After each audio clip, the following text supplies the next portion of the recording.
Radio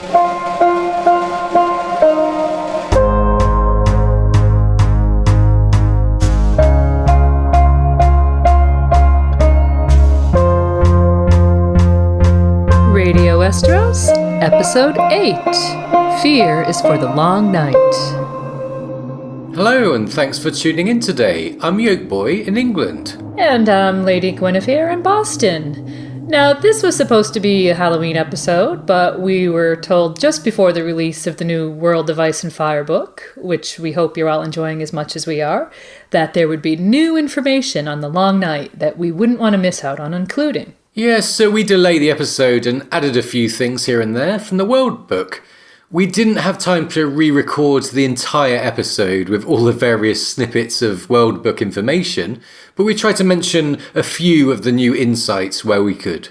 So tonight, my sweet summer children, we have a dark and scary episode for you, and it's all about the Long Night. Ooh, yeah, and there is a new Long Night on its way to Westeros. Winter is coming. But we will be talking all about the last Long Night and what happened there. Thousands of years ago in the story, there came a night that lasted a generation. The others came for the first time and caused all kinds of horrors and mischief. And we'll have a reading of Old Nan's tale regarding the Long Night shortly. It seems the others were defeated, or else somehow dealt with, but not before they roamed around causing mass destruction and raising armies of the slain. Unfortunately for Westeros, it seems like history is about to repeat itself. The others are up to their old tricks once more. And make no mistake, the others coming back will be a huge and central part of the story, despite them being reasonably peripheral so far. We got a good glimpse of the others in the first prologue, and there's the line from Jorah Mormont that, "When dead men come hunting in the night, do you think it matters who sits the Iron Throne?" So, studying what went on in the last Long Night seems like a great way to formulate ideas about what's going to happen in the story. Yeah, the information given to us by George is very scattered. It's really hard to date, but we believe that it's all there and told to us for a reason. Right, so this episode will feature a look at the others. The last hero and his dragonsteel blade, Azor Ahai and Lightbringer, the Night's Watch, the Wall, dragonglass and glass candles, the Night's King, and lots more. Yeah, and all in relation to the last Long Night. To be clear, when we talk of Azor Ahai, Lightbringer and so on, we're talking strictly about the old Azor Ahai, not the Azor Ahai reborn of prophecy.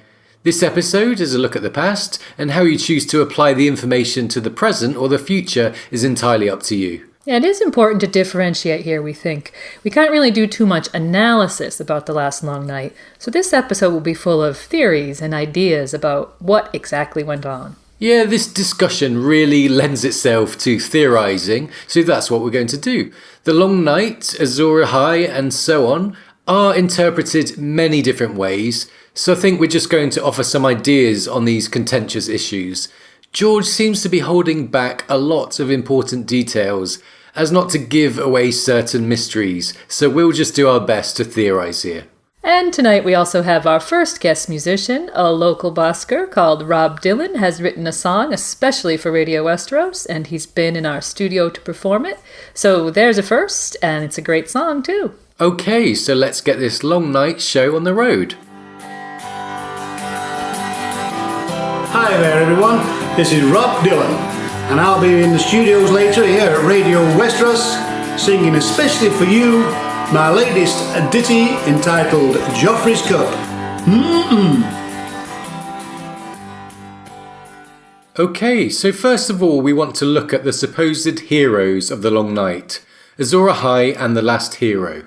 First of all, the Long Night brought a time of darkness and freezing cold to Westeros.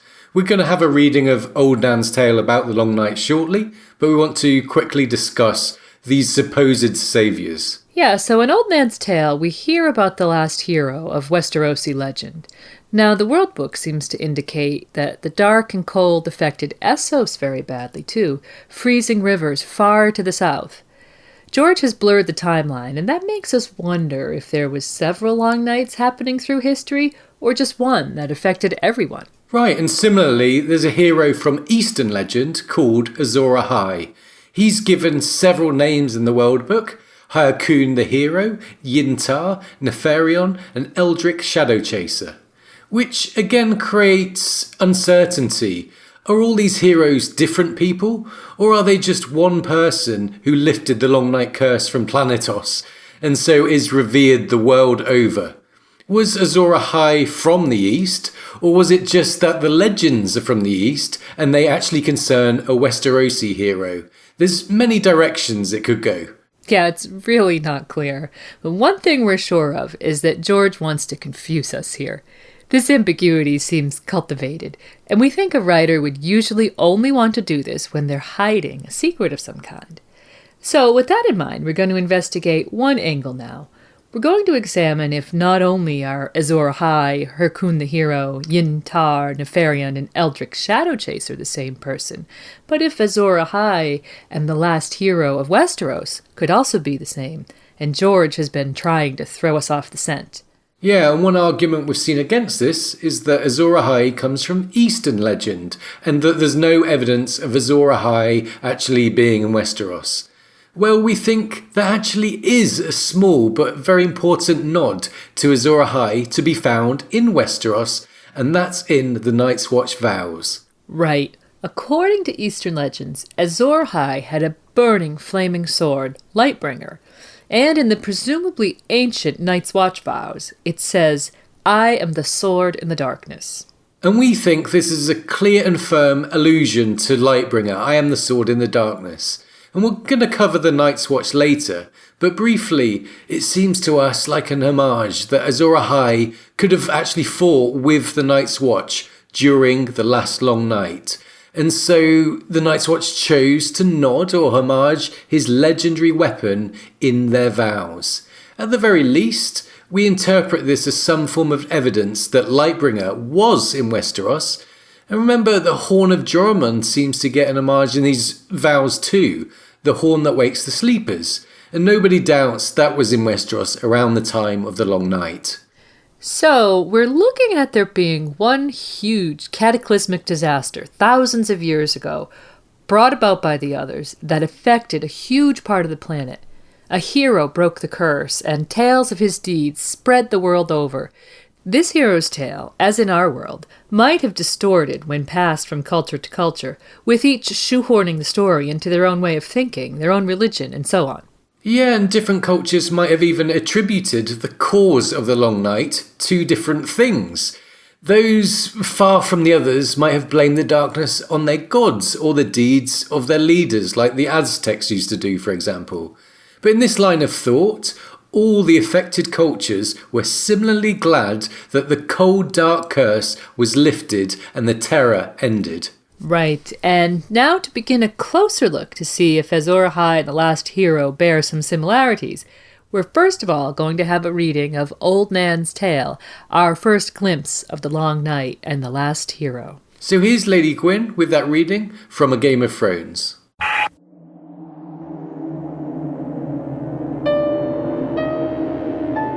In that darkness the others came for the first time, Old Nan said as her needles went click, click, click. They were cold things, dead things that hated iron and fire and the touch of the sun, and every creature with hot blood in its veins. They swept over holdfasts and cities and kingdoms, felled heroes and armies by the score, riding their pale dead horses and leading hosts of the slain. All the swords of men could not stay their advance, and even maidens and suckling babes found no pity in them. They hunted the maids through frozen forests and fed their servants on the flesh of human children.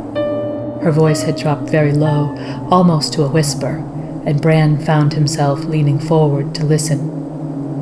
Now these were the days before the Andals came, and long before the women fled across the narrow sea from the cities of the Rhoyne, and 100 kingdoms of those times were the kingdoms of the first men, who had taken these lands from the children of the forest. Yet here and there in the fastness of the woods, the children still lived in their wooden cities and hollow hills, and the faces in the trees kept watch. So as cold and death filled the earth, the last hero determined to seek out the children. in the hopes that their ancient magics could win back what the armies of men had lost. He set out into the dead lands with a sword, a horse, a dog, and a dozen companions. For years he searched, until he despaired of ever finding the children of the forest in their secret cities. One by one his friends died, and his horse, and finally even his dog, and his sword froze so hard the blade snapped when he tried to use it, and the others smelled the hot blood in him and came silent on his trail, stalking him with packs of pale white spiders, big as hounds.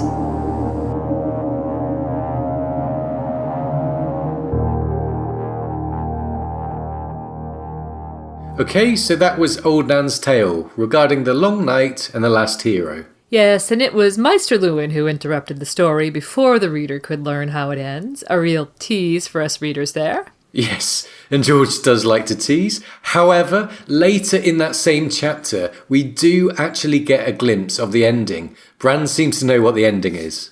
Right. Here's the quote. All Bran could think of was Old Nan's story of the others and the last hero, hounded through the white woods by dead men and spiders big as hounds.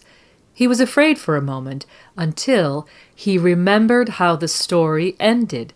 The children will help him, he blurted. The children of the forest. So it seems like the children of the forest actually helped the last hero somehow. He was looking for them, being chased by the others, but Bran seems to think finding them helped the war against these icy enemies. So what exactly did the children do, and how did they help? Well, this is something that we'll be discussing. Usually we have 2 readings per episode, and we like to space them out a bit. But today we'll be putting the 2 back to back. Notice in Old Nan's tale these 2 things, that all the swords of men could not stay their advance, and that the last hero's sword froze so hard the blade snapped when he tried to use it. So the message here seems to be that mankind and the last hero simply didn't have effective weapons to fight against the others. With this in mind, here's a reading of the other significant account of what happened in a similar darkness, seemingly from a different culture. And we're putting the 2 readings together just to see if there's any points of comparison. And so, from A Clash of Kings, this is the legend of Lightbringer. It was a time when darkness lay heavy on the world. To oppose it, the hero must have a hero's blade, like none that had ever been. And so for 30 days and 30 nights, Azor Ahai laboured sleepless in the temple, forging a blade in the sacred fires. Heat and hammer and fold, heat and hammer and fold, until the sword was done. Yet when he plunged it into the water to temper the steel, it burst asunder. Being a hero, it was not for him to shrug, so again he began. The second time it took him 50 days and 50 nights, and this sword seemed even finer than the first. Azor Ahai captured a lion to tempt the blade by plunging it through the beast's red heart. But once more the steel shattered and split. Great was his woe, and great was his sorrow then, for he knew what he must do. 100 days and 100 nights he laboured on the third blade. As it glowed white hot in the sacred fires, he summoned his wife. Nissa, Nissa, he said to her, for that was her name. Bare your breast, and know that I love you best of all that is in this world. She did this thing, why, I cannot say. And Azor Ahai thrust the smoking sword through her living heart. It is said that her cry of anguish and ecstasy left a crack across the face of the moon, but her blood and her soul and her strength and her courage all went into the steel. Such is the tale of the forging of Lightbringer, the red sword of heroes.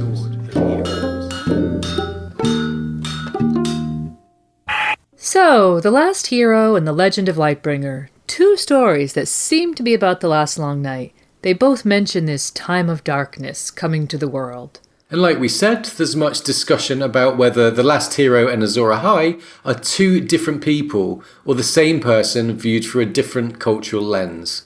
So let's look at these 2 pieces of information in the readings and see what we can learn about the last hero and Azor Ahai.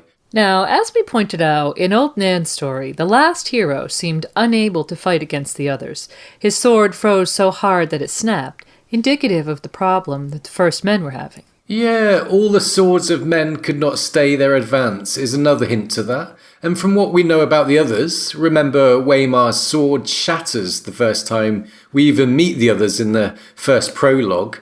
We can really see the problem. No normal sword can kill the others, it seems. Standard metal is just not effective at all. And your average sword will just freeze and snap. So, we have one story about a hero who's not doing well against the others, with a broken sword, running away to get help from the children. And the children help him somehow. And then we have another story of a hero who's forging a magical sword that seems to have helped mankind defeat the others, the Red Sword of Heroes. Exactly. In one instance, we have the broken sword and the need for help against the others. And then a magical sword being forged that helps defeat them.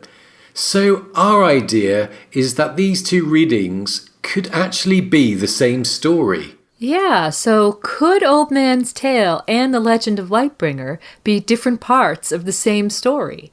If so, what could that tell us about the Long Night? Let us talk you through our thoughts and see what you think. Okay, so the last hero is mentioned again a lot later on in the books, this time in Feast. And we learn that this same person whose sword froze and broke like Waymar's slew others with the blade of dragon steel. So, since we know the last hero's sword broke before he found the children, rather than imagining his broken sword was this dragon steel blade, we propose that he found the children and they perhaps told him how to make dragon steel. Maybe that was the help they gave him, the knowledge about how to make a new kind of weapon to fight the others with. Notice that we're told about this dragon steel weapon separately from Old Nan's story. It's not part of her tale, and so the dragon steel could definitely have come later on after the last hero's broken sword. Surely he was trying to find the children to ask how on earth he could fight this icy foe. And regarding dragon steel, it seems to be a unique blade made of this mysterious substance, mentioned only in relation to the last hero. And it had the ability to kill others. So let's now look closely at the legend of Lightbringer to see if there's any clues that Lightbringer could be made from this dragon steel. Right. So we see Azor Ahai trying to make a hero's blade. It says, like none that had ever been, presumably to defeat the others during the last long night. So this blade was unique. In effect, Azor Ahai invented it. When considering what Lightbringer was actually made of, we must first note that while steel was not in use at that time, iron was around. It's actually a misconception that first men didn't have iron then. Just because some of them still fought with bronze in that era doesn't mean that some hadn't developed iron. The Iron Islands were known for their iron ore deposits and had that name before the Andal invasion. There were ancient families with iron in their name in the Age of Heroes, predating the Long Night, and Old Nan mentions iron being around in the Long Night. Yeah, the others hated iron, she said, so it seems the first men had iron during the Long Night, but not steel. So looking at this Lightbringer that Azor Ahai is forging, it's then very curious that he is clearly making steel. This is something established straight away in the tale. Yes, it is. One of the first things we learn about the forging is Azor Ahai's technique. We've noticed this line. Azor Ahai labored sleepless in the temple, forging a blade in the sacred fires, heat and hammer and fold, heat and hammer and fold. So there's a repetition and emphasis on heat, hammer, and fold. This is the process to make steel. Bronze is cast, iron is cast or forged with heat and hammer, but folding indicates steel. Steel is heated, hammered, and folded, and then tempered, as Lightbringer was. Yeah, and to continue that quote, heat and hammer and fold, heat and hammer and fold, oh yes, until the sword was done. Yet when he plunged it into the water to temper the steel, it burst asunder. So Lightbringer is actually being called steel here. It's referred to as steel 3 times in fact, and that's after describing the steel making process. Right, so there seems to be a clear message here. Azor Ahai is making a new substance, like none that had ever been, it says, and it seems to be a form of steel, way ahead of its time. We learn that it's fragile until it's tempered with Nissa's blood in a kind of willing sacrificial moment. And referring back to dragon steel, let's now consider what that's made of. Samwell immediately wondered if dragon steel was Valyrian steel, but George isn't one to give away his mysteries quite like this, so we think that's highly suspicious. What we do know is that the last hero slew others with his dragon steel blade. And as we know, the only substance to kill others so far is dragonglass. You can make daggers from dragonglass, but there's a huge problem if you want to make a blade from it. It's very brittle and breakable. And this is why, despite the dragon in the name, many people don't believe that dragonglass could be what this dragon steel blade is made of. Yeah, a dragonglass blade would be too fragile, and it's noted several times that it breaks easily. But perhaps it could be reinforced somehow, maybe even made into an alloy, like a steel, and thus become dragon steel. So we wonder if Azor Ahai was forging a blade made out of dragonglass and iron. It would be a kind of steel, dragon steel. And that could be why his forging is described as steel 3 times and he's folding the metal. And it would also explain the name. Yeah, and the name dragon steel must have been given retrospectively by people who used normal steel for the name to make any sense at all.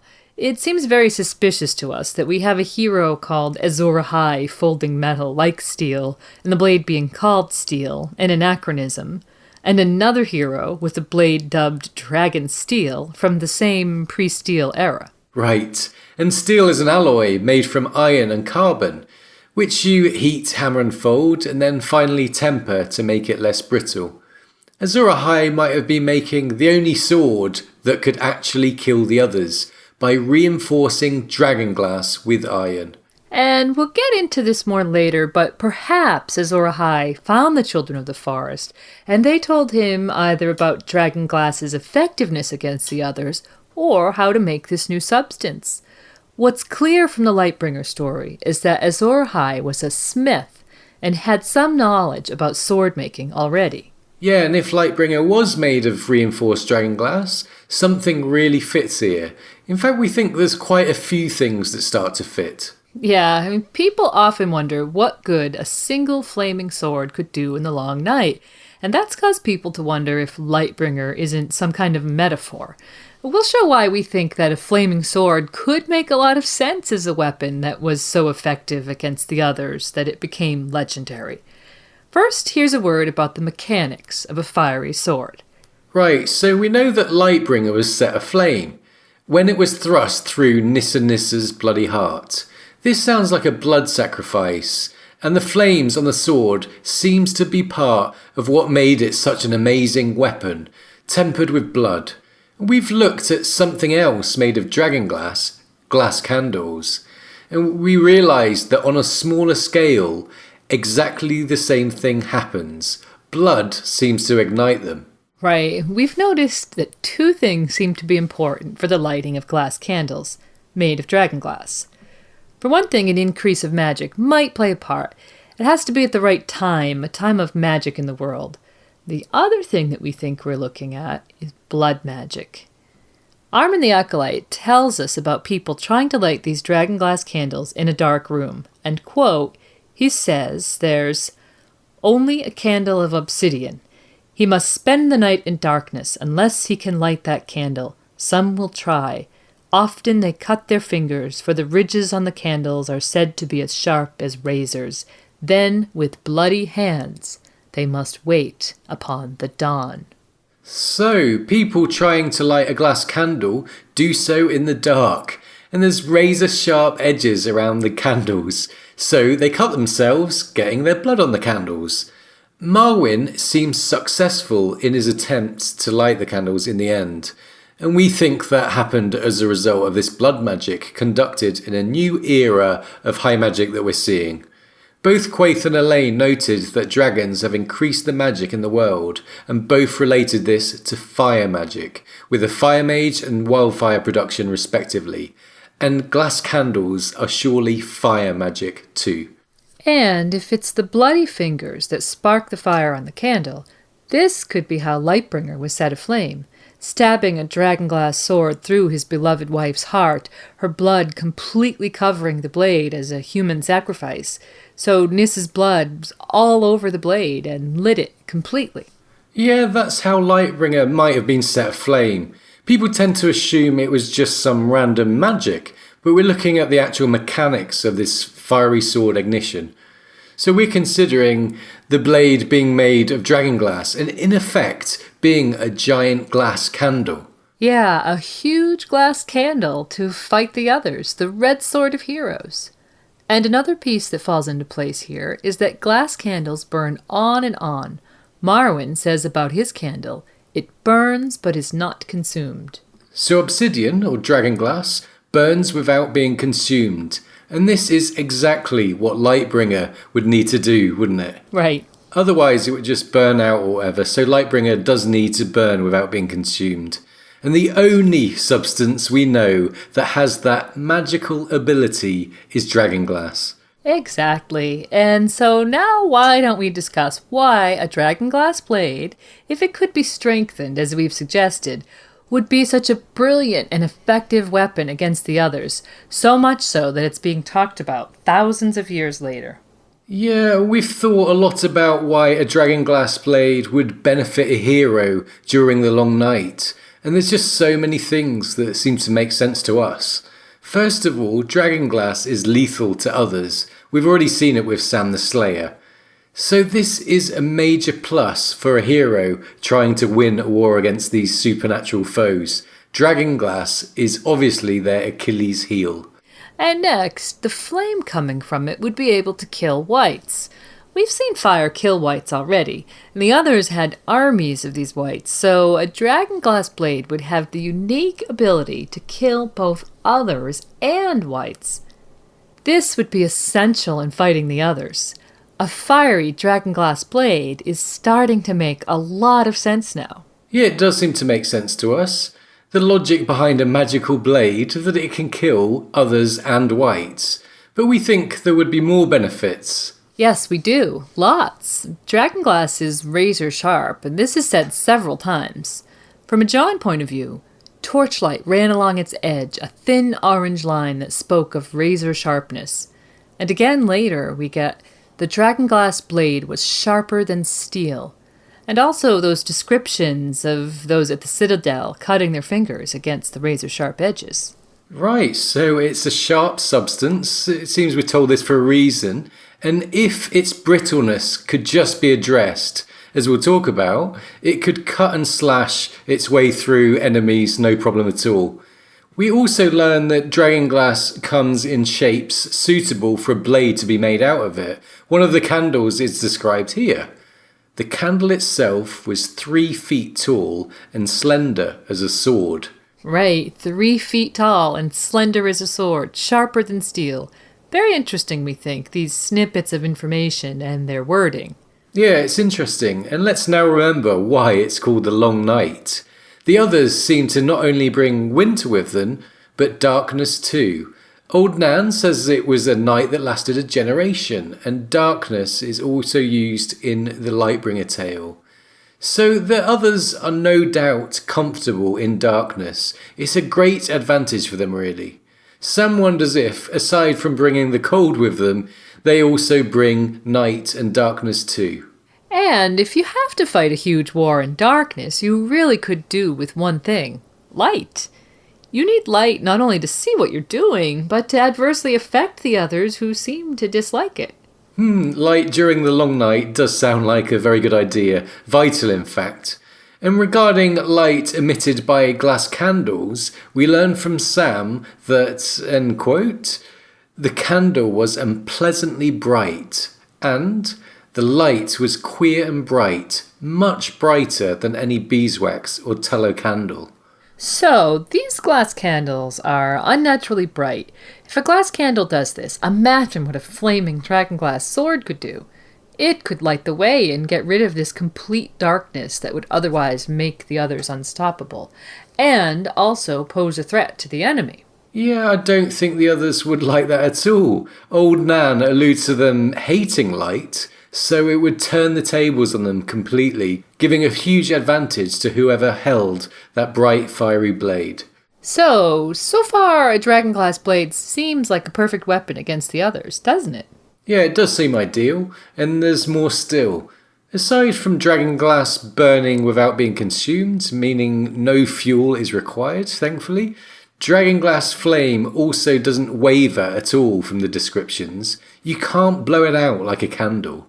Remember that all fire is said to go out when the others show up with their ice mist. Yeah, for example, Tormund describes fires going out in A Dance with Dragons when he's talking about the others being close, and Mel's vision of a great grey cliff, which sounds like Hardhome, describes fires going out when they arrive too, with the cold mist. Right, so it would take a special kind of flame to endure this. And let's look at the relevant quotes about dragonglass. Sam says, "The flame never flickered, not even when a draft blew through the open door behind me." And then again, "The flame did not flicker, even when Archmeister Marwyn closed the door so hard that papers blew off a nearby table." Yeah, we're really being shown repeatedly that this is no ordinary flame. There's something magical about it, something enduring. It's an unwavering solid flame giving off super bright light. The others wouldn't like a blade made of this. It seems to expose all their vulnerabilities at the same time. Yes, it does. And regarding the flame, another great advantage during the long night is that it's a source of heat. Not only is the long night dark, but it's also very cold. And you would have a flame that doesn't flicker or go out. A fiery sword of warmth. Again, the wielder of a dragonglass sword would benefit greatly, and the others who don't seem to like warmth would no doubt hate it. Yeah, and the cold seems to be one of the others' primary weapons, and they can put out standard fires, but this would be a great tool for a hero. Otherwise, how could you get close to the enemy? It's cold when we see the others, but all signs indicate that they can make it a lot colder. This ice mist that comes with them, as Tormund says, "Air so cold it hurts to breathe, like a knife inside your chest. You do not know, you cannot know. Can your sword cut cold?" Well, you obviously need a source of heat when there's this mist around. And a fiery sword with an unwavering flame might be the key. Remember Jon's conversation with Clydas about Lightbringer, in reference to the cold weather at the wall. A sword that makes its own heat would be a fine thing on the wall. So, what else is there? Oh, if a dragonglass blade functions like a giant glass candle, then a hero could use it to see across vast distances as the Valyrian sorcerers used to. Right, another huge advantage. If you could do this with a sword, see across vast spaces, know what's going on and where. Marwyn also tells Sam that with a glass candle, they could enter a man's dreams and give him visions and speak to one another half a world apart. Right, so there's long distance communication, messages to other people, all vital in war. Exactly. Coordination, wisdom passed on, communication, logistics. As Marwyn goes on to ask Sam, "Do you think that might be useful, Slayer?" Yes, a rhetorical question. This would be very, very useful, especially during an apocalyptic war. So, we've now highlighted all the advantages a dragonglass blade offers, and I think we can see that if Lightbringer was made from dragonglass, just why this sword was so effective against the others that it's being talked about thousands of years later. Why it's so special and why Lightbringer might be so vital in the future. Yeah, with just one sword, we might have a sharp weapon that can kill both others and whites, a source of bright light in the darkness, a source of heat. It might combat enemy camouflage, burns indefinitely, and the others can't blow it out like normal flames, and also it could be used for coordination and communication. That's all in one sword. all these advantages, and I don't think I've ever seen anyone consider why a magic sword, Lightbringer or otherwise, might be the key weapon against the others in practical terms. And so that's our offering.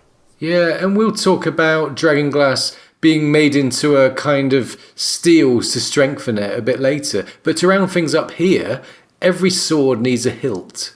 Yes, it does. And one problem with a burning fiery sword is, how do you grasp it? Well, there's no safe way unless you have a suitable hilt. When Stannis was trying to pick up his Lightbringer from the flames, he had to use a padded glove. We suggest that a fiery sword would be impossible to wield using a glove. It's also worth pointing out that Jon burnt his sword hand throwing the hot lamp at Othor, and Longclaw's grip was also burnt and ruined. So the message is clear: don't pick up a hot sword, it really needs a suitable grip. And the solution is to use a hilt that is impervious to heat.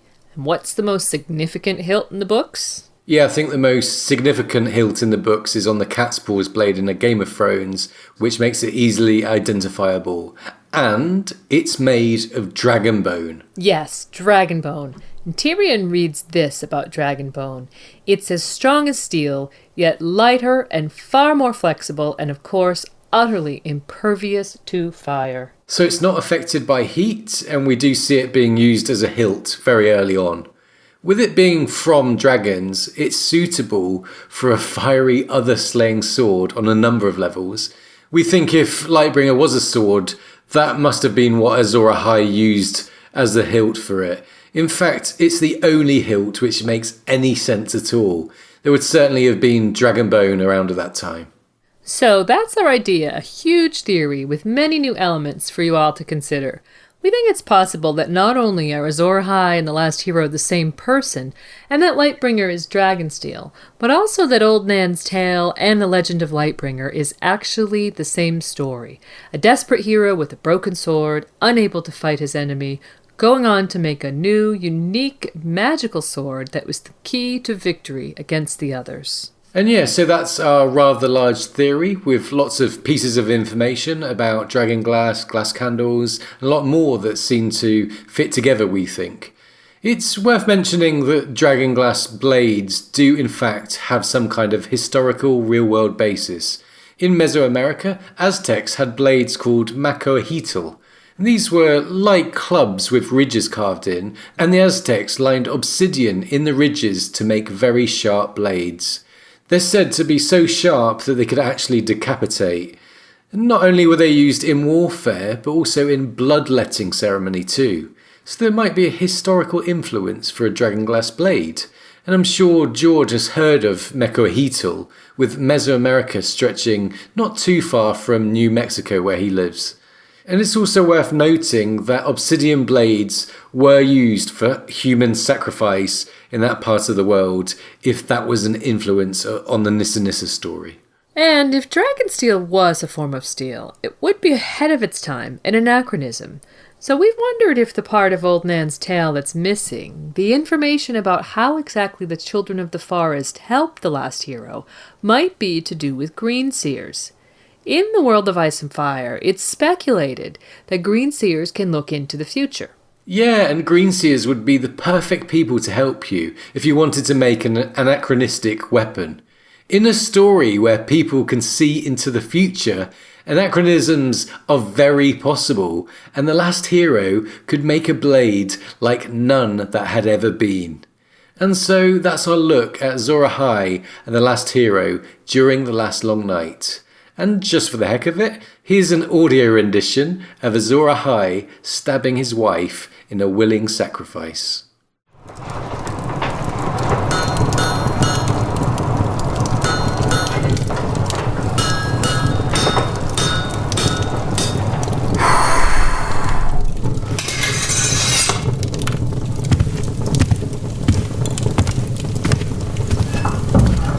Nissa, Nissa, bare your breast, and know that I love you best of all that's in this world.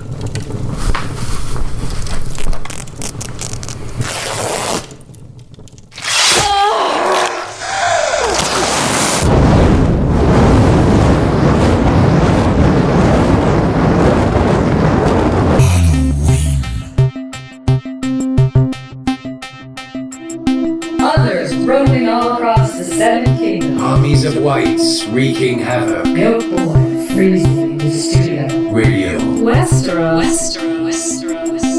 Coming to the dark. Okay, now it's time for a first here at Radio Westeros. A guest musician has written a song for us, and earlier I recorded a session with him playing live. And his name is Robb Dylan. He's a busker from York Boys Town and plays folk songs in the style of Bob Dylan. Yeah, me and Robb Dylan go back as far as I can remember. And when he told me he was a Game of Thrones fan, I told him about Radio Westeros. He hasn't read the books, but this song works just as well. It's about many aspects of this story, and we're honoured he wrote this for our show. So this is what happened when Radio Westeros met Robb Dylan. Hi there, and as promised, it's me, Robb Dylan, with my latest ditty, Joffrey's Cup, wrote and performed especially for Radio Westeros, the greatest station in the nation. I hope you all like it, and I'm sure everyone out there knows exactly what I'm singing about. I hope so.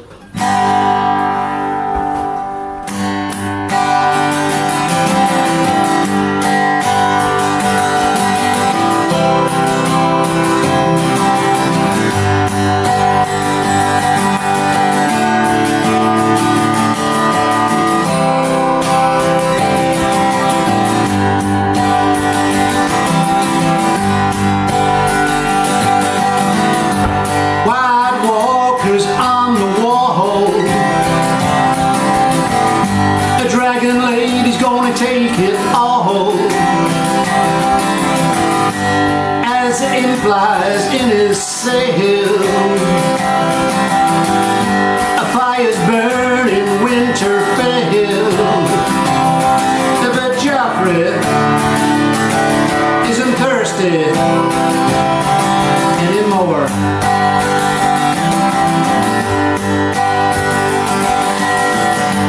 In the north they're worried too.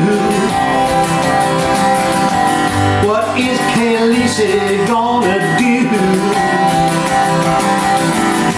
A king's landing, it's gone astray. A dragon smoked him all away. But Joffrey isn't thirsty anymore.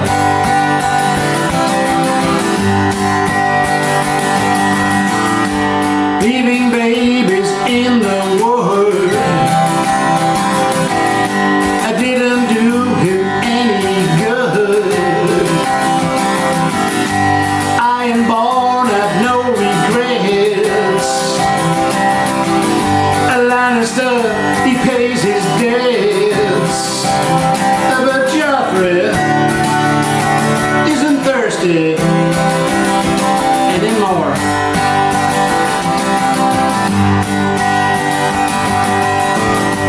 Eastern armies full of slaves, on the march and digging graves. Seems a viper's not that good. He lost his head, he lost his blood. But Joffrey isn't thirsty anymore.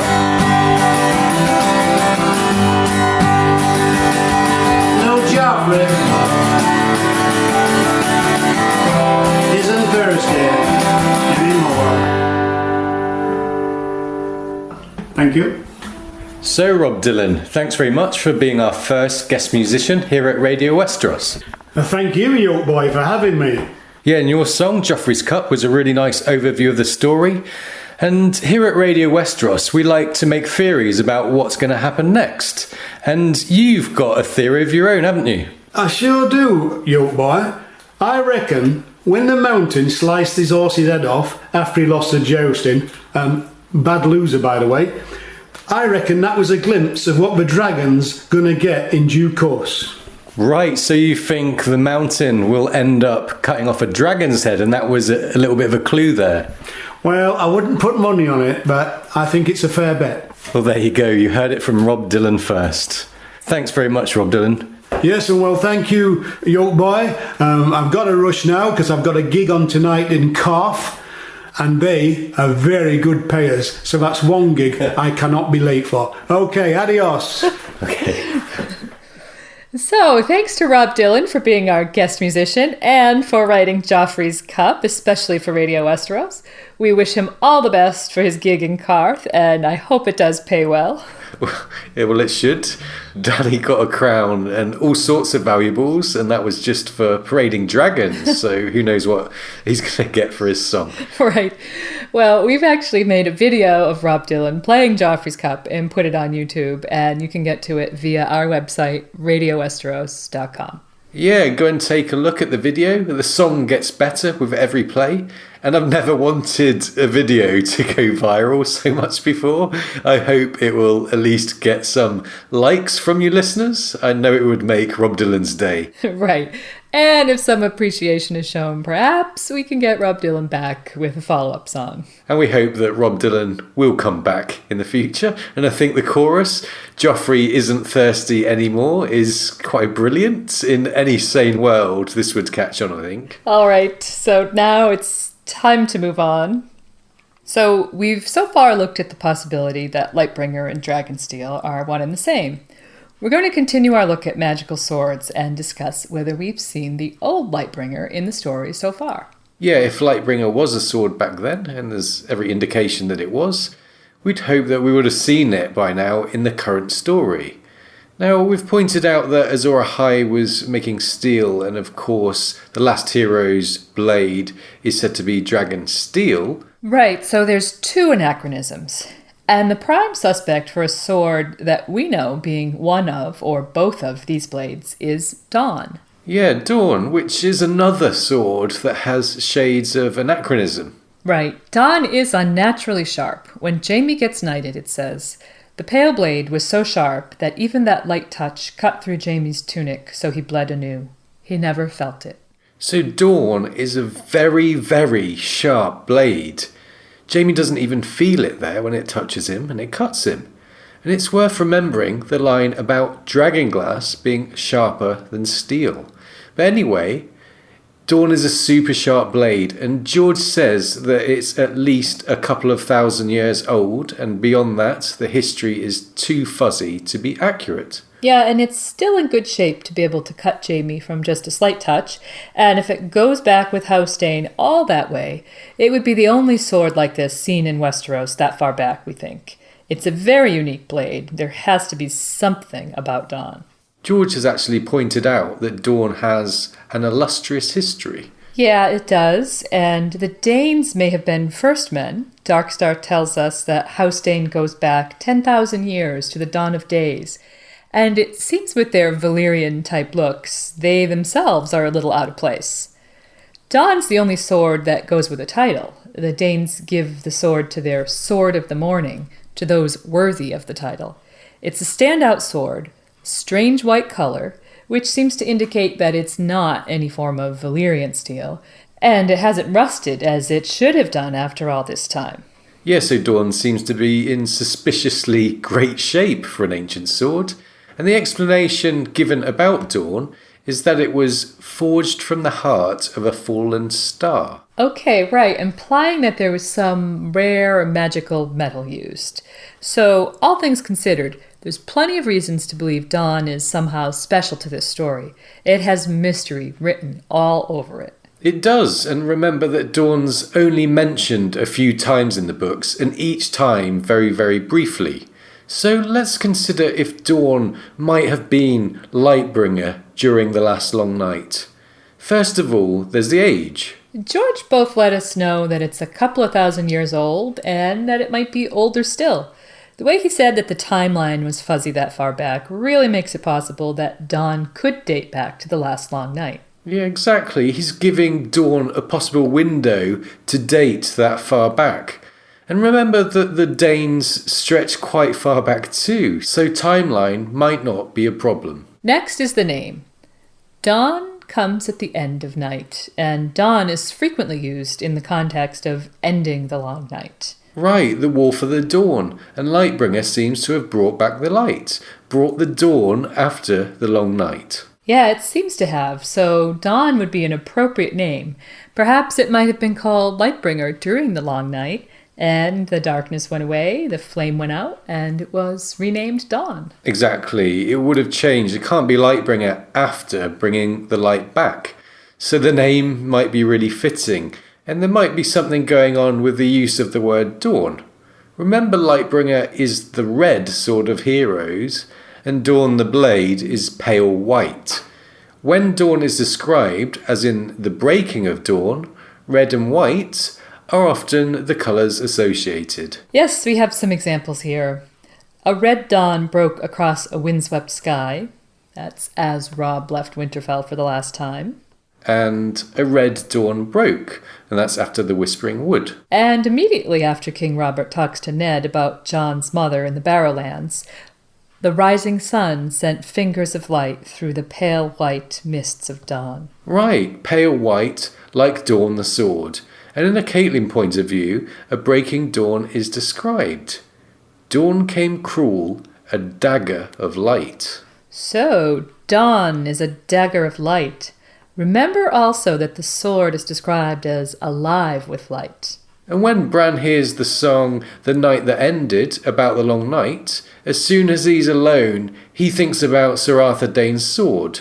So lots of potential hints involving plays on the word dawn with colours and so on, with the obvious symbolism of bringing light and ridding darkness and night. And that's just from the name. Right, and it's also worth noting Dawn's description. Pale as milk glass. A standout, unusual descriptive here. It's also what the other's bones are said to be. So that's an interesting association. Yeah, that is interesting. And also from the brief description, we have alive with light. And this description is used for icy and fiery things. The other's blade in the prologue, the wall, candles, wildfire, and Stannis' Lightbringer are where we see alive with light pop up. So again, Dawn shares its description with some items which seem central to the story in some way, with the ice and fire theme there. Now overall, despite the sword Dawn being mentioned only very briefly in the books, there's reason to be very suspicious about it, and that's why it's our candidate for Lightbringer during the last long night. The flame might have gone out, and being a flame for a long time might have given it the white colouring. Who knows? The colouring of Dawn is interesting, and it's a problem however you look at it, even outside of the Lightbringer context. But it's worth noting that there's different types of dragonglass with different colours. In the books, black, green, purple and red are mentioned by Stannis as dragonglass colours, and there might be even more. So white could be a possibility, but there's other options still to explain Dawn's unusual colourings. Yes, there's the line about Dawn being forged from the heart of a fallen star. Now, some people interpret this as Dawn being made from some kind of meteorite metal. Now, this could be true. It might be some weird, rare fantasy iron or something. And we've wondered already if Azor Ahai strengthened dragonglass with iron, folding and tempering it with Nissa's blood to make a kind of steel. So let's look at the Daynes and Nissa. Yeah, as we said, the Daynes are an ancient house, and the looks have them very out of place with the first men, really. But we've wondered whether the fallen star wasn't actually a meteorite, but a person. A poster called Jace Targaryen noticed that this heart might be a possible literal reference to a heart, and we have an idea for that. Forged from the heart of a fallen star would work very well if Nissa was a Dayne. Right, it would. Azor Ahai tempered his blade with his wife's blood, with blood magic. Her strength and soul went into the steel, it says. So Azor Ahai tempered Lightbringer, and tempering removes brittleness, and this set the sword alight. The Dayne sigil contains a star, and we know that plays on words, etc. are often sigil-based. And we should say we don't know when they took that sigil, or when this heart of a fallen star description came about. But if we can consider Daynes as stars, this might fit with Nissa being a Dayne. Yeah, and whether or not there was ever a meteorite, and this could just be an extra layer of meaning on top of that, or if the meteorite was just a myth or a red herring or existed, who knows. But given the mystique regarding House Dayne, the questions over their history and the fact that the whole house screams mystery, a Dayne Nissa might be an interesting idea, we think. The Daynes being in possession of Lightbringer would then make a lot of sense. Yes, it would. Nissa effectively became that sword, a brave and willing sacrifice who gave herself to let mankind have a weapon to fight the others. It would make sense that House Dayne was given the blade afterwards, and they are so precious about it, they only hand it over to those worthy of the title Sword of the Morning. And Sword of the Morning? Would the sword that ended the long nights and brought the dawn be the Sword of the Morning? Yes, that would make sense. That's the title given to the person who holds dawn. This standout house, looking very different from other First Men, with a unique blade and title, we just get the feeling their ancient history is really important to the story. So that's our idea, that Nissa was a Dayne and that dawn was carved from the heart of a fallen star, Nissa's own heart. And I've always wondered about that heart. You've got a fiery heart being waved around on Melon Stannis' banner from the Nissa story, and one of the prime candidates for the fiery sword is said to be forged from a heart. And interesting if that heart belonged to a person and not a literal star. Well, that's our look at Dawn and Nissa in regards to the Long Night. Whatever you think of Dawn and the Daynes, there does seem to be some mystery attached. So, those are our ideas on the history of the pale as milk glass longsword. Okay, and I think it's about time that we enter the territory of the others and the Night's King. But before we go there, we just wanted to say that we are aware of the TV show and that we can't accept it as canon for our own presentations for Radio Westeros. So we won't be referring to certain scenes that you've probably all seen, but instead basing our ideas on what can be gleaned from the text. Yeah, we are actually big fans of the show. We have nothing against it. We just don't like to cross over the canons. So we stick to the book and author's word at all times. So, Lady Gwyn, what was that story about the Night's King from the Bran POV? Can you remind us? A woman was his downfall. A woman glimpsed from atop the wall, with skin as white as the moon and eyes like blue stars.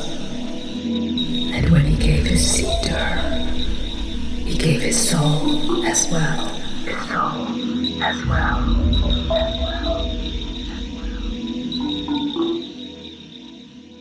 Okay, so far we've given our thoughts on Azor Ahai, the last hero, Lightbringer and Nissa, in regard to what happened during the last long night. Now we're going to look at the role played by the Night's Watch, the building of the wall, and what happened with the Night's King. Yeah, and it's a common belief that the Night's Watch formed after the long night, after the wall went up. However, in Clash, we learned of a song that seems to date the Night's Watch to the long night, before the wall was erected. It's at the Winterfell Harvest Feast, in a Bran point of view, and here's the quote.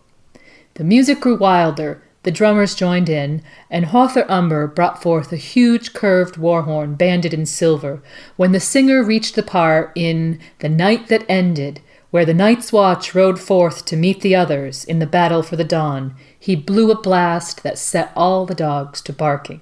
So, we hear about the Night's Watch being active in the battle for the dawn, and in the world of Ice and Fire, we're told, thanks to the children, the first men of the Night's Watch banded together and were able to fight and win the battle for the dawn.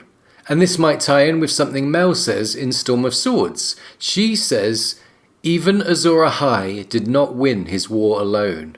So, we guess Mel could be talking about the children here, but there's something about the wording that makes us think Mel's talking about Azor Ahai having people, perhaps a militia or a small army.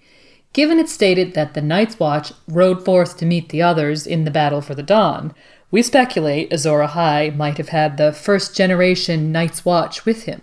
He might have been part of the original Night's Watch evolution. Yeah, it does make sense that Azor Ahai had people on his side, people to help and people to fight, and that he wasn't just a kind of solo hero on a quest against the others, which kind of sounds a bit Disney. So that's possible. Azor Ahai could have been involved in the founding of the Night's Watch. What's interesting about this is the Night's Watch vows. There's a clear link and allusion to Lightbringer. It states, "I am the sword in the darkness." Yeah, this sounds like an homage or tribute to Lightbringer, and it might make a lot of sense as an homage or a nod if Lightbringer was the tool that saved everyone and brought back light and warmth, and the Night's Watch began as helpers to Azor Ahai. This really makes sense. This part of the vows could be an homage to a very important member in their organization and his blade. The Night's Watch might have assisted Azor Ahai defeat the others and bring back the light and warmth, so they'd be very glad of Lightbringer, and it would be tied to their original identity and purpose. Yes, so they would have reason to include it in their vows. And another line that sounds like an Azor Ahai homage is, "I shall take no wife, hold no lands, father no children." So, no wives. And this could be part of the Night's Watch ethos as another nod to Azor Ahai, who's said to have sacrificed his own wife for the good of humanity. Perhaps the early members of the Night's Watch wanted to salute Azor Ahai and make this vow of chastity out of respect to what he had to do to his wife. But it could also be a reaction to what happened to the Night's King, who took an otherly wife and caused all kinds of mischief, which we'll come to. And as we said, there's an allusion to the Horn of Joramun, so that must have been important to them at some point. It says, "I am the sword in the darkness. I am the watcher on the walls. I am the fire that burns against the cold, the light that brings the dawn, the horn that wakes the sleepers." Yeah, so first we have Lightbringer allusions, but then we have a nod to the Horn of Joramun. This Horn of Winter might have been blown by Joramun to defeat the Night's King. We know he blew it at some point, and that it woke giants from the earth. We also know that he did something to take down the Night's King. So with these two pieces of information, he might have blown it to help defeat the Night's King, but we just can't be sure. So, the Night's Watch vows, alluding to the Horn of Joramun, presumably a weapon of such importance to them as to see themselves as a kind of embodiment of it. It's possible these vows were drawn up in full after the reign of the Night's King, which is after the wall went up. Yeah, and it gets pretty tricky to say exactly, but perhaps the Night's Watch name, along with parts of their vows, indicates that they were watching for the night, as if the night had ended and they were waiting. And if so, perhaps the Night's Watch name came after the long night, as in they renamed themselves. Their purpose seems to be to wait for the return of the long night. And if they were actually formed during the long night, they might have initially had a different purpose and perhaps a different name. And if they did have a different name, our suggestion would be the Lightbringers, as that would have been their purpose during this era of complete darkness. It seems like a fitting name on several levels. There's actually a lunar cult called the Lightbringers. The myth says the Lightbringers banded together in a time of darkness. There's 7 gods, an imp, a character called Dawn, and other uncanny similarities to A Song of Ice and Fire, so we wondered if it's an influence. Yeah, it could be. And anyway, if the Night's Watch was called something else, like the Lightbringers, once the darkness went away, their purpose would change, so they might have renamed themselves the Night's Watch afterwards. But also, they might have been called the Night's Watch all along because they were on watch during and within the long night, just like the City Watch. It's so difficult to speculate on what exactly happened and when regarding their vows, the name, and so on. Yeah, the timeline is blurred here, so being precise is impossible. Their vows might have been added to over time. Though it's also worth mentioning that their vows state, "I am the watcher on the walls." Notice the plural for walls. This is very strange. What walls are being referred to here? We're not sure, but it doesn't sound like the wall. One idea we had is there was some kind of fortification where Winterfell was that had walls. The others might have been defeated there, and that's why the new building was named Winterfell. Yeah, I think it's been noted before that the Long Night might have ended at the Winterfell spot, just because of its name, the hot springs, and the history and significance of the Starks. And talking of ancient Starks, let's talk about this troublesome Night's King and his significance to the story. Okay, so the Night's King. What do we know about him? Well, he was said to be the 13th Lord Commander of the Night's Watch. This doesn't have to be too long after the wall went up. As we've said, the Night's Watch seems to have been active before then. They might have lost the first 12 during the Long Night, for example. But the Night's King was in the Night's Watch and stationed at the Night Fort and was on top of the wall, so we know it was complete. And it's when he was on top of the wall that he saw a woman. The Night's King was a warrior and he knew no fear, so he followed his heart and chased after this woman. The problem was, and so soon after the Long Night, that this woman had skin as white as the moon and eyes like blue stars. Ooh, she sounds very otherly. She does. Yeah. Then he fell in love with her. She was his downfall, and though her skin was cold as ice, when he gave his seed to her, he gave his soul as well. It's a huge revelation, we think, in this story. Really interesting. So many people assume that this woman was a female other. The white skin and blue eyes seem like a perfect fit. However, we're not entirely sure there even are female others, and we'll talk about this later, but we have a different idea. Twice we're told, once in game and once in clash, that during the Long Night, the others slept with human females, wildlings, to sire half-human children. We think this woman could be one of these half-human, half-other hybrids. Yeah, it's strange to us that, first of all, we're told about these hybrids, and also that there was a female other right after the Long Night, just wandering around on her own by the wall. We know it was the wildlings who bred with the others, so geographically the hybrid idea makes sense. If she was half human, and remember that the others are quite humanesque, graceful, and so on, this woman might have been attractive and exotic, not terrible as the hybrids are presented. Right, and it might be significant that we're told that the Night's King gave this woman his seed. Yeah, that might be a big hint that the two produced children. And it might also be pertinent that Old Nan declares to Bran that the Night's King was a Stark, a Brandon Stark. So we wonder if this could amount to the Starks having others' blood in their veins from the Long Night era. Yeah, so that's kind of the message we take from this Night's King tale and the talk of half-human, half-other hybrids, that others' blood entered the human and maybe the Stark line somewhere. And we're going to talk about others later. So the Night's King. He took this woman as his queen and proclaimed himself king at the Night Fort. He bound his sworn brothers to his will with some kind of magic, sacrificed to the others, and ruled for 13 years, again in association with the number 13. This binding to the will sounds like others' magic. Yeah, that's our guess that the Night's King was using others' magic. And the sacrificing to the others might be like Craster, giving his sons away, perhaps indicating again that there were children with others' blood from the Night King's union. Then finally his brother, a Stark of Winterfell, brought him down, and he did this with the help of the King Beyond the Wall, Joramun. Okay, so brought down by his brother and the King Beyond the Wall, and that's our look at the Night's Watch and the Night's King during the Long Night.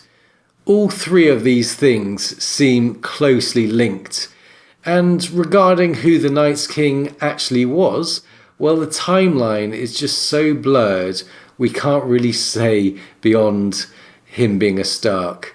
We have Azor Ahai and the Last Hero, who we've argued were one and the same, and then there's Brandon the Builder. Perhaps another Stark who used icy others magic, by the way, building the wall as well as building Winterfell. And you have the Night's King, who was said to have lived in Winterfell at some stage, and was around not long after the Long Night. Is it possible Azor Ahai could have been Brandon the Builder, or the Night's King, or even both? Apparently the Builder and the Night's King have the same name, Brandon Stark, but really it's too tangled to give a call. What we will say is that this was all at the end of the Age of Heroes. So, thinking about the name, who would have been the last hero? Yes, the name The Last Hero perhaps suggests he was the last hero in the Age of Heroes. So it's worth bearing in mind that the Night King's reign seems to have been at the very end of the Age of Heroes. And also, remember we were told that the Night's King was said to be a fearless warrior. And finally, the Night's King's records were burnt, and the Night's Watch were never allowed to mention his name. This is strangely reminiscent of the Great Other, whose name may not be said, according to Makoro, and the one whose name may not be spoken, according to Mel. This is all very interesting, and obviously we're just doing some speculation here because the past is so murky in this story, and we're going to conclude the episode with a look at these troublesome others, and we're going to set up the discussion with a reading from the very first prologue. Members of the Night's Watch are tracking wildlings in the haunted forest, and the cocky Sir Waymar Royce suddenly finds himself challenged to a duel by a shadowy, white, blue-eyed being with an icy sword. More others emerge, twins to the first, it says. They all watch on as the first other makes the challenge, which Waymar accepts. Dance with me, Waymar says, and here's what happens. The pale sword came shivering through the air. Sir Waymar met it with steel. When the blades met, there was no ring of metal on metal, only a high, thin sound at the edge of hearing, like an animal screaming in pain. Royce checked a second blow, and a third, then fell back a step. Another flurry of blows, and he fell back again. Behind him, to right, to left, all around him, the watchers stood patient, faceless, silent, the shifting patterns of their delicate armor making them all but invisible in the wood. Yet they made no move to interfere. Again and again the swords met, until Will wanted to cover his ears against the strange, anguished keening of their clash. Sir Waymar was panting from the effort now, his breath steaming in the moonlight. His blade was white with frost, the others danced with pale blue light. Then Royce's parry came a beat too late.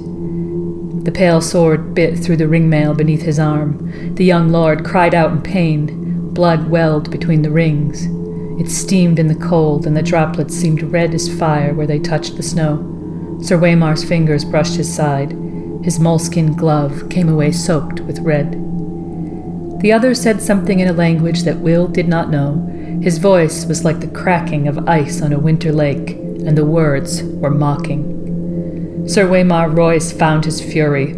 "For Robert!" he shouted, and he came up snarling, lifting the frost-covered longsword with both hands and swinging it around in a flat sidearm slash with all his weight behind it. The other's parry was almost lazy. When the blades touched, the steel shattered.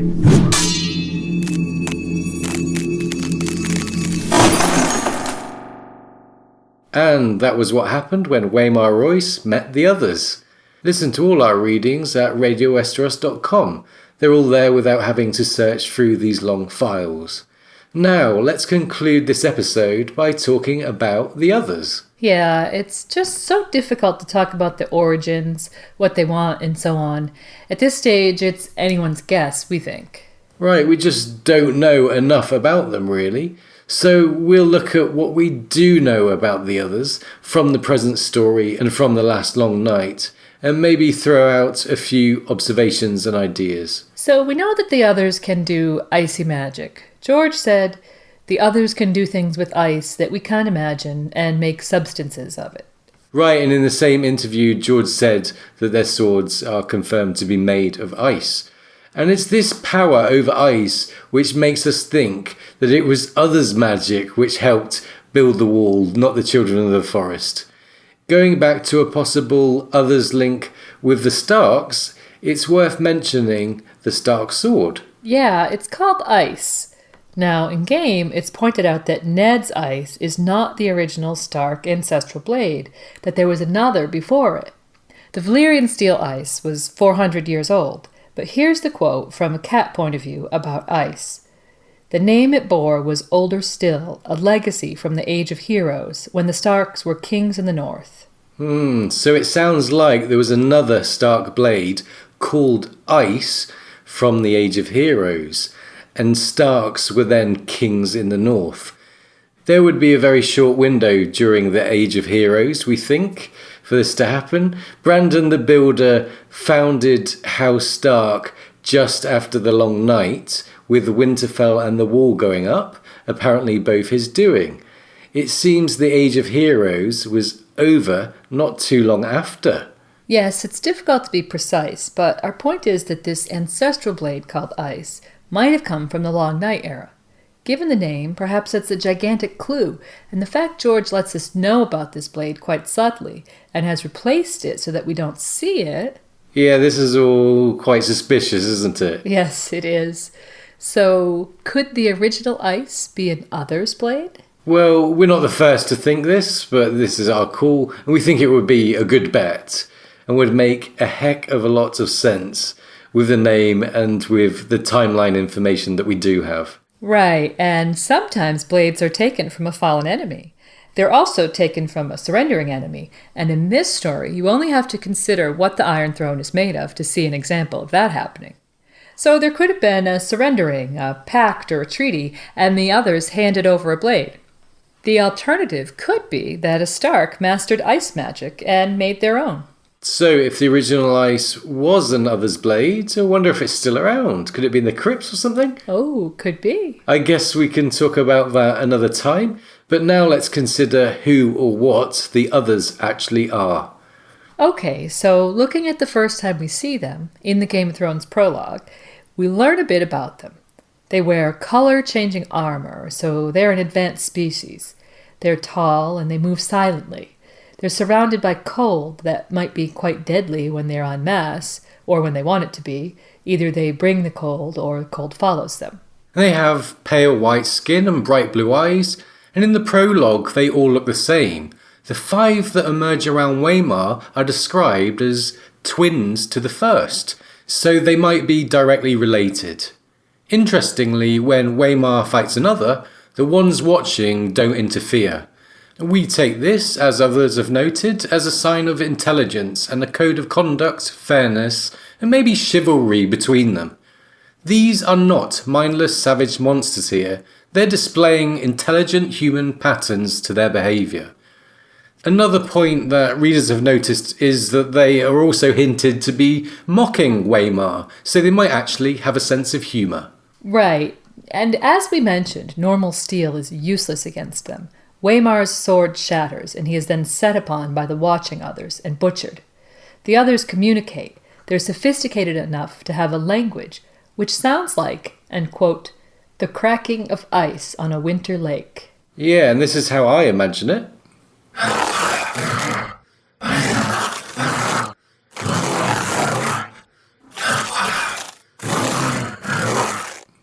Ooh, very nice, Yoke Boy. That sounds about right. And then Waymar rises as a white, ice preserves, so the others do seem to have this connection with the undead, and the white's eyes are blue, just like the others. Yeah, so the others might be able to pull an army together very quickly. Every person they kill might be bound to them with this kind of blue-eyed magic that they have. It's a neat trick and makes opposing them very, very difficult, and might indicate that there might not actually be many others. Right, and it's worth mentioning that we don't see a female other. We talked earlier about the Night's Queen being a possible hybrid, so one school of thought is that there are no female others. Yeah, that's possible, and we know they take rest as kids. We wondered if that might indicate they go for a particular bloodline. They don't seem to have tried to break a deal with the wildling clans or anyone north of the wall like that, and they go out of their way to actually go to Craster.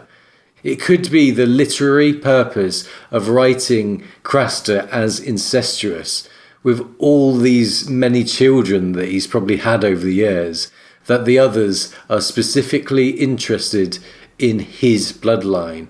As we mentioned, the others' blood seems to have been mixed with humans back from the Long Night when there were these hybrids that were mentioned. Okay, and looking at the last Long Night, what do we know? Old Nan says the others came in an era of darkness, that they hunted maids through the frozen forests. Yeah, and that fits in with the accounts of them breeding with human females. Right, it does. And they had giant ice spiders as big as hounds. So there really isn't much to go on regarding their origins or what they wanted and so on. Yeah, so difficult to theorise here, but we think it's notable that they are somewhat human. Intelligent, they perhaps have a code of honour. We also find it strange that the children of the forest were driven north by the first men, and that the others came from the north. Could the others have been created by the children? Could they be humans that somehow went astray? These are schools of thought that are out there, and there are many more schools of thought too, but it's really anyone's guess at this stage. I'll just throw in my unsubstantiated crackpot out there. I don't know if anyone else has thought of this. But if the children did help to create the others, I wondered if their greenseers had had visions of the Andal invasion and Weirwoods being burnt, and misinterpreted this, that this was the first men breaking the pact in the future. As a form of preemptive strike, they might have wanted to create icy beings to counter the fiery invasion they might have been seeing. Anyway, that's just a crackpot. Why the others have woken up again is a question for another time, but figuring out their origins is just a giant piece of the puzzle with no satisfying answer at this point in time. Right, we all really need to know more about them, don't we? And knowing George, we can't even be sure that they are the evil antagonists they're made out to be in the books. We do expect a large twist of some kind with these others. Yeah, the others being wholly evil doesn't quite fit. It's a bit kind of black and white. And as we've said on the show many times, George loves his shades of grey and to twist things like that. So we're not convinced that they're completely evil. And we're sure that the Winds of Winter will provide us with more clues about these mysterious beings. And that's the end of our theorising and analysis regarding the last Long Night. And just one more key point, and oh, hold on, we have some breaking news, and we're not really sure what's going on.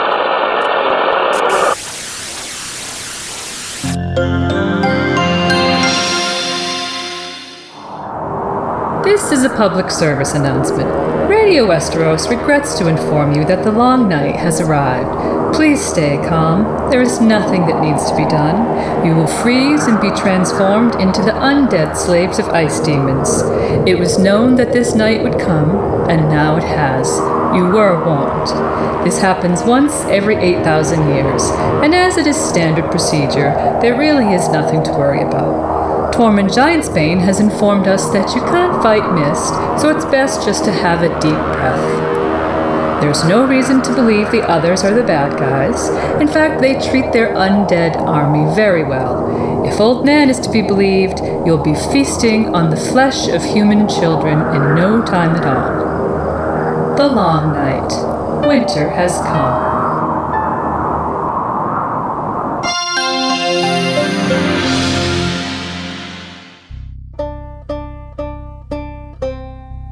So that public service announcement was just a drill, so don't worry.